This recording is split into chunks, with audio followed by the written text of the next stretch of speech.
Hello bachcho, let's read the question. The question says that match the following, and column 1 contains some elements and column 2 contains some elements. Column 1 first part is a curve passing through 2, 3 having the property that the length of the radius vector of any of its point P is equal to the length of the tangent drawn at its point can be.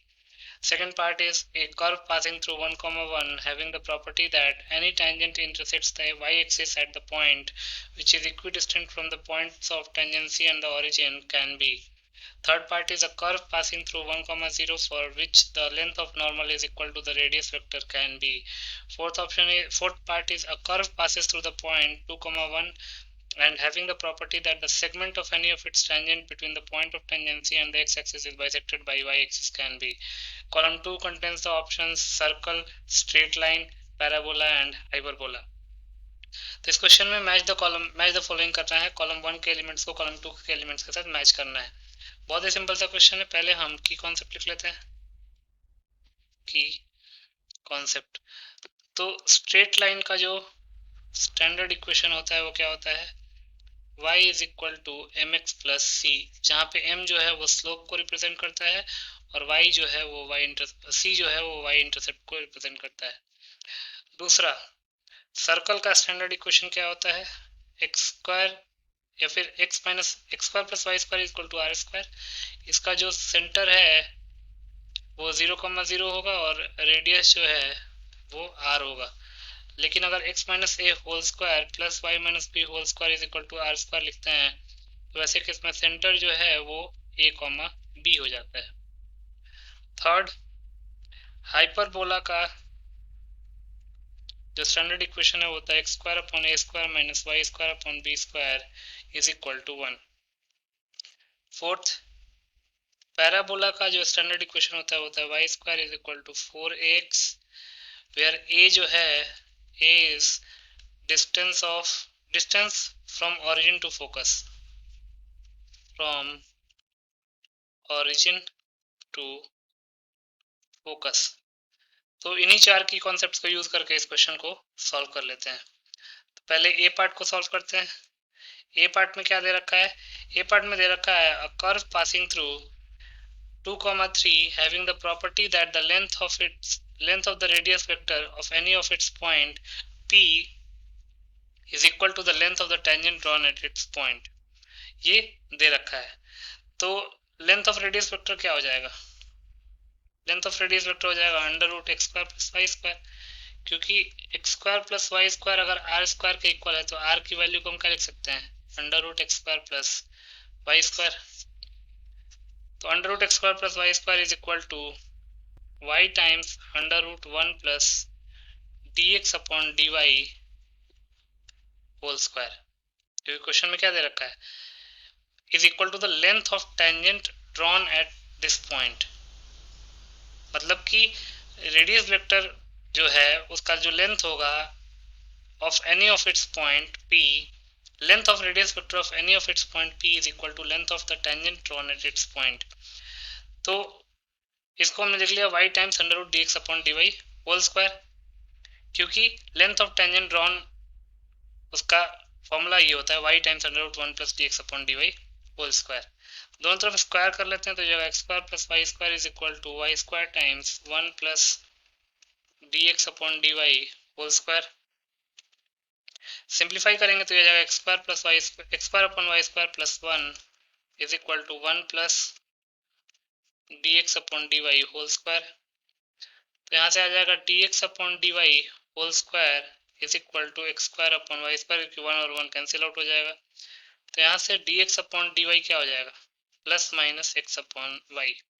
अब variable separable है तो dx upon x will be equal to plus minus dy upon y. तो ये हो जाएगा, integrate करेंगे तो ln x, integrate यही कर देते हैं, ln x will be equal to plus minus ln y plus ln c. ln c हमने इसलिए लिखा क्योंकि ln के बाकी टर्म्स ln के थे. तो ये हो जाएगा ln x is equal to ln yc और ln c अपॉन y. अगर प्लस साइन लेंगे तो ln y into ln y plus ln c हो जाएगा ln y c, और अगर माइनस साइन लेंगे तो ln c minus ln y हो जाएगा ln c अपॉन y. ठीक है. तो यहाँ से अगर हम कंपेयर करें, मतलब ln दोनों तरफ रिमूव कर दें तो एक आ जाएगा x is equal to Y C और x Y is equal to C. अब as the curve passes through 2,3, तो अगर x is equal to IC में 2,3 पुट करेंगे तो 2 इज इक्वल टू 3C आएगा, और x Y is equal to C में 2,3 पुट करेंगे तो 2 into 3 is equal to C आएगा। तो यहाँ से c की वैल्यू आ जाएगी 2/3 और यहाँ से c की वैल्यू आ जाएगी 6। तो यहाँ से लिख सकते हैं x is equal to 2/3y और यहाँ से लिख सकते हैं x Y is equal to 6। तो x is equal to 2/3y एक स्ट्रेट लाइन को रिप्रेजेंट करता है और x Y is equal to 6 जो है वो एक हाइपरबोला को रिप्रेजेंट करता है। तो इसका मतलब कि जो a है वो q और s से मैच होगा, therefore a matches with q and s। अब हम सेकंड पार्ट की तरफ चलते हैं, बी पार्ट। बी पार्ट में क्या दे रखा है, a curve passing through 1,1 having the property that any tangent intersects the y-axis at the point which is equidistant from the point of tangency and the origin can be। मतलब ये curve जो है वो एक प्रॉपर्टी को justify कर रहा है, और प्रॉपर्टी क्या है कि कोई भी टेंजेंट जो है वो वाई एक्सिस को ऐसे पॉइंट पर इंटरसेक्ट करेगी जो कि पॉइंट ऑफ टेंजेंसी और ओरिजिन से इक्विडिस्टेंट होगा। तो इसको अगर हम लिखें तो लिख सकते हैं let p x comma y be any point on the curve। तो equation of tangent at P x comma y क्या आ जाएगा, tangent at P x comma y to the curve will be capital Y minus small Y is equal to D Y by D x into capital x minus small x. अब चूंकि it intersects Y axis, तो y axis को intersect करेगा तो वहाँ पे x coordinate जो है वो 0 होगा। तो अगर एक्स को 0 पुट करेंगे तो क्या आ जाएगा, capital Y minus small Y is equal to D Y by D x into minus X. यहाँ से कैपिटल वाई आ जाएगा Y minus x D Y by D x. अब according to the question tangent at P intersects Y axis at A, और A के coordinates क्या हैं 0 comma Y minus x D Y by D x. तो tangent Y axis को इस पे intersect कर रहा है, और क्वेश्चन में क्या दे रखा है, according to the question O A is equal to O P, क्योंकि ओ जो है वो लाइन ए पी का मिड पॉइंट है। तो ओ ए क्या हो जाएगा, Y minus x D Y by D x is equal to O P. O P क्या होगा, पी एक्स कॉमा वाई है, वो ओरिजिन है, तो ये हो जाएगा under root x minus 0 whole square plus x D Y by D x whole square. दोनों तरफ स्क्वायर कर देते हैं तो ये जगह y minus x D Y by D x whole square is equal to x square plus x square d Y by D x whole square. तो ये जगह y square plus x square d Y by D x whole square minus 2xy d Y by D x is y square, इसको हमने simplify कर दिया, a minus b whole square के फॉर्मूले पे ब्रेक कर दिया, is equal to x square plus x square times d Y by D x whole square. तो ये आ जाएगा वाई स्क्वायर माइनस, क्योंकि अगर आप ध्यान से देखेंगे तो x square d Y by D x whole square दोनों तरफ से कैंसिल आउट हो जाएगा। ये हो जाएगा y square minus 2xy d Y by D x is equal to x square. तो सिंप्लीफाई करेंगे तो क्या आ जाएगा, y square minus x square is equal to 2xy d Y by D x. तो यहाँ से d Y by D x क्या आ गया, y square minus x square upon 2xy। इसको हम ए इक्वेशन मान लेते हैं, ये एक होमोजेनियस इक्वेशन है। तो put y is equal to v x, और y को अगर वी एक्स पुट करेंगे तो d Y by D x क्या हो जाएगा, v plus x times d v by D x. तो ए इक्वेशन किस में कन्वर्ट हो जाएगा, v plus x times dv by dx will be equal to y square, ये हो जाएगा v square x square minus x square upon 2xy x into vx, तो ये जाएगा v plus x times dv by dx will be equal to v square minus 1 upon 2v, क्योंकि x square को common लेके हमने ऊपर नीचे cancel कर दिया, तो यहाँ से आ जाएगा x dv by dx will be equal to v square minus 1 minus 2v square upon 2v, हमने v को राइट हैंड साइड में भेजा और 2v का एलसीएम ले लिया, तो यहाँ से x dv by dx क्या हो जाएगा -1 minus 2v square upon 2v। अब ये भी वेरिएबल सेपरेबल का फॉर्म है, तो हो जाएगा 2v upon 2v square plus 1 dv is equal to minus dx upon x। अब इंटीग्रेट कर देते हैं, इंटीग्रेट करेंगे तो 2v upon 2v square plus 1, तो अगर 2v स्क्वायर प्लस 1 को t मानेंगे, तो अगर इसको t मानते हैं तो 4v dv will be equal to dt, तो v dv will be equal to dt upon 4, तो 2 तो कांस्टेंट है बाहर आ जाएगा, अपॉन में 4 आ जाएगा, ये हो जाएगा dt upon t is equal to minus ln x plus ln c, तो जाएगा 1 upon 2 times 1 upon t dt का इंटीग्रेशन क्या हो जाएगा ln 2v square plus 1, ln t होगा तो t की जगह पे हमने 2v स्क्वायर प्लस 1 पुट कर दिया, is equal to minus ln x plus ln c।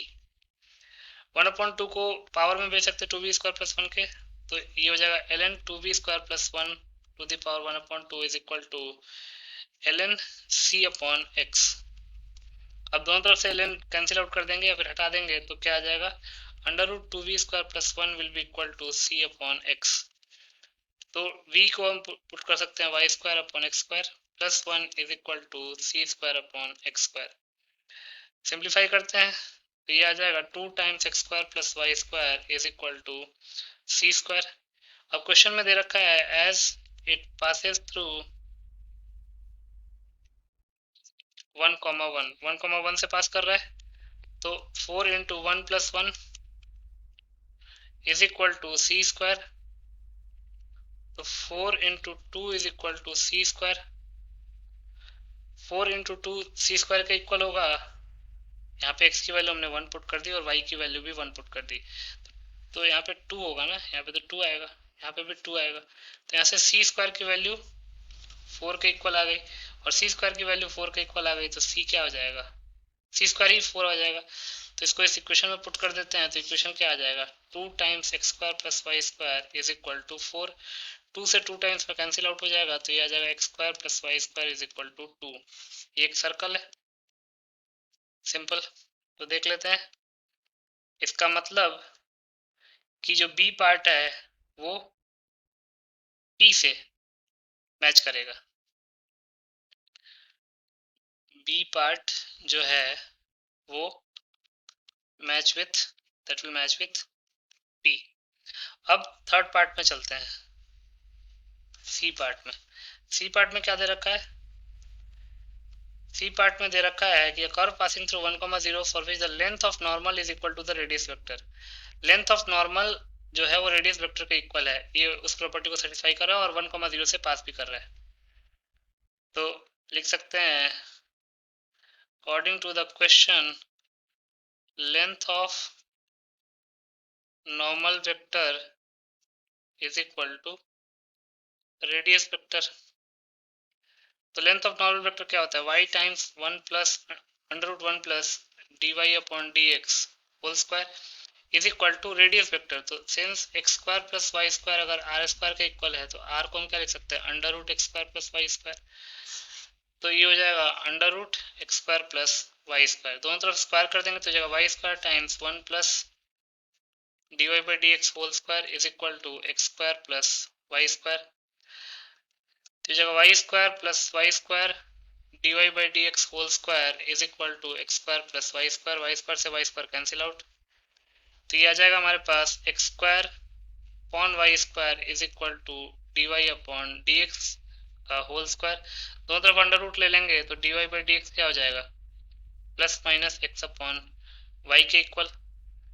इसको सिंप्लीफाई करते हैं तो ये हो जाएगा y dy is equal to plus minus x dx।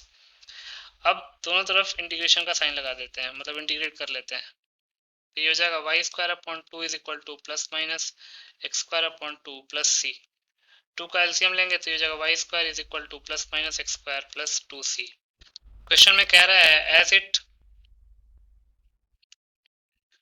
Passes through 1,0, तो x की वैल्यू 1 और y की वैल्यू 0 पुट कर देते हैं।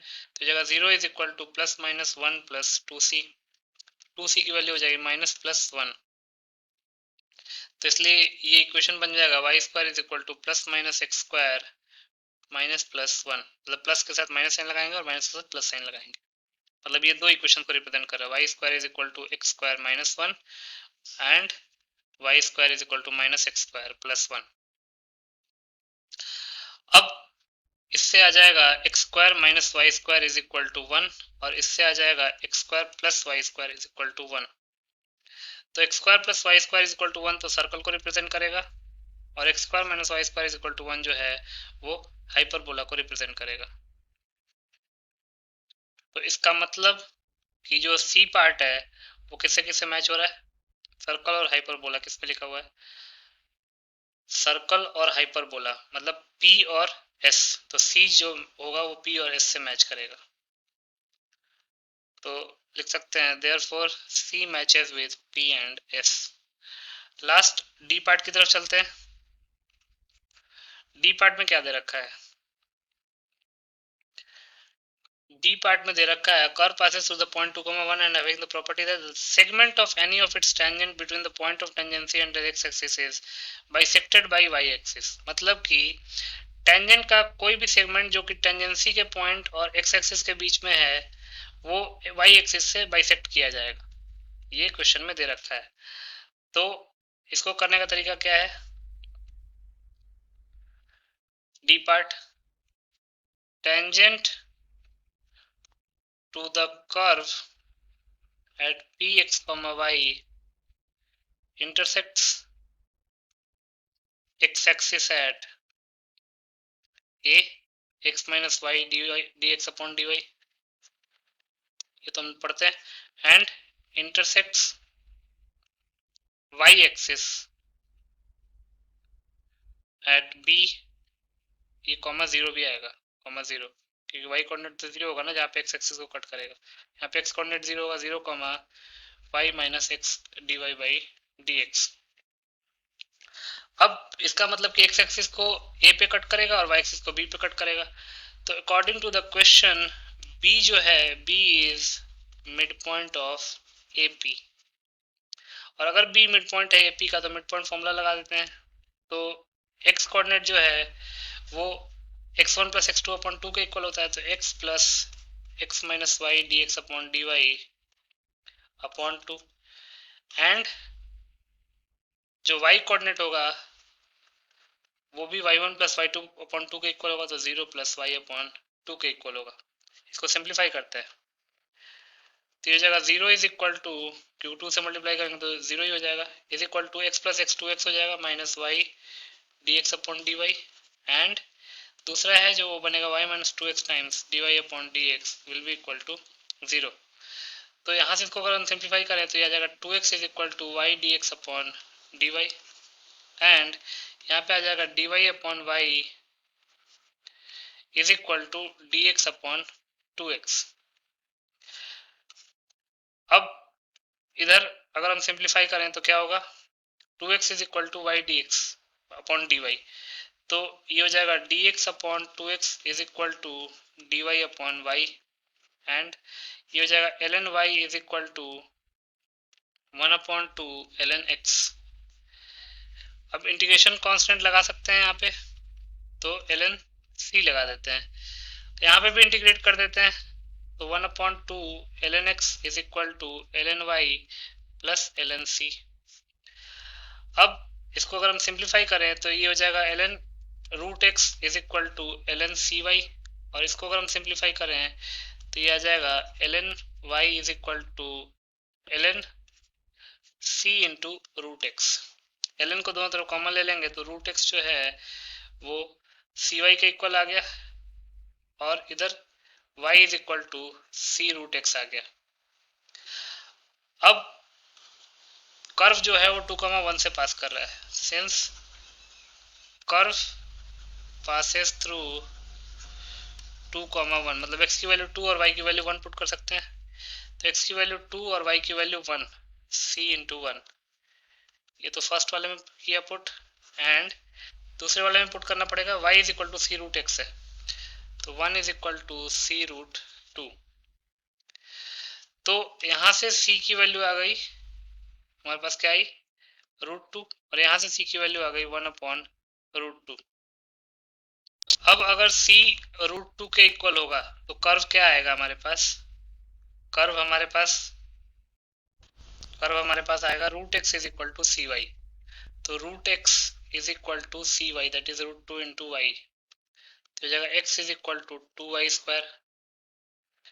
और अगर c 1 अपॉन रूट 2 है, तो c अगर 1 अपॉन रूट 2 है तो उसके corresponding y is equal to C root x. तो y is equal to 1 upon root 2 times x। तो ये क्या हो जाएगा, अगर दोनों तरफ स्क्वायर करेंगे तो y² आ जाएगा x² अपॉन 2 के इक्वल। अब y² is equal to x² upon 2, ये जो है ये एक पैराबोला को रिप्रेजेंट करेगा। y² equal to y equal to 1 upon root 2x है, तो दोनों तरफ स्क्वायर करेंगे तो क्या आएगा। पहली चीज हमने यहाँ पे गलत लिखी है, सी रूट एक्स था, तो रूट एक्स का स्क्वायर होगा, और रूट एक्स का स्क्वायर होगा तो ये x बन जाएगा, मतलब y² is equal to x upon 2 बनेगा, और y² equal to x upon 2 जो है वो एक पैराबोला है। यहाँ पे भी y² is equal to x upon 2 ही आ रहा है, तो ये भी पैराबोला को रिप्रेजेंट करेगा। मतलब कि जो डी पार्ट है वो किससे मैच हो रहा है, डी पार्ट जो है वो पैराबोला दैट इज आर से मैच हो रहा है। तो दैट डी पार्ट वो जो है वो आर से मैच होगा। तो हमारे पास आंसर आ चुका है सारा का, A part, B part, C part and D part. तो डी पार्ट तो आर से मैच हो रहा है। सी पार्ट देख लेते हैं, सी पार्ट पी और एस से मैच हो रहा है, P and S. B part, B part जो है वो पी से मैच हो रहा है, और ए पार्ट जो है वो क्यू एंड एस से मैच हो रहा है, क्यू एंड एस, और बी जो है वो पी से, क्यू एंड एस और बी जो है वो पी से। यही हमारा फाइनल आंसर हो जाएगा। So this is the final solution. I hope you understood it well. Best of luck.